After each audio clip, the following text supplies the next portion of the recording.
private colleges that it will clear 1,500 crore in pending fee reimbursement dues, prompting associations to withdraw their protest.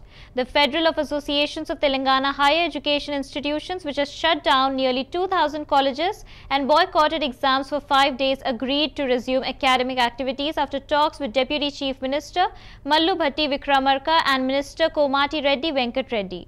Officials explained that 600 crore had already been released, another 600 crore would follow shortly, and the remaining 300 crore would be cleared soon. FATI leaders expressed satisfaction with the assurance cancelling their planned Chalo Secretariat March.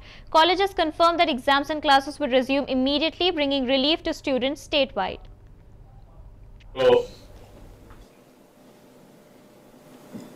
Private colleges సంబంధించిన fee reimbursement అంశానికి సంబంధించి ఈరోజు కళాశాల యాజమాన్యాలు ముఖ్యంగా వారి association ఫాతి సంబంధించి వారందరితో కూర్చొని మాట్లాడటం జరిగింది.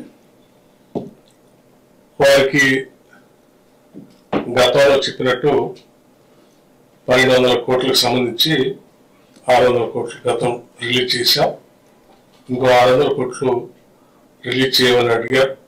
ఈ నెలలో దానికి సంబంధించి వెంటనే 2-3 రోజుల్లో వాటి పరిష్కారం చేస్తూ అదనంగా ఇంకో 300 కోట్లు కూడా, అంటే మొత్తంగా 1500 కోట్లకు సంబంధించి వారు అడగటం జరిగింది. తప్పనిసరిగా వాటిని పరిష్కారం చేసే దిశలో ఒక యాక్షన్ ప్లాన్ కూడా ప్రకటించి వారికి చెప్పడం జరిగింది.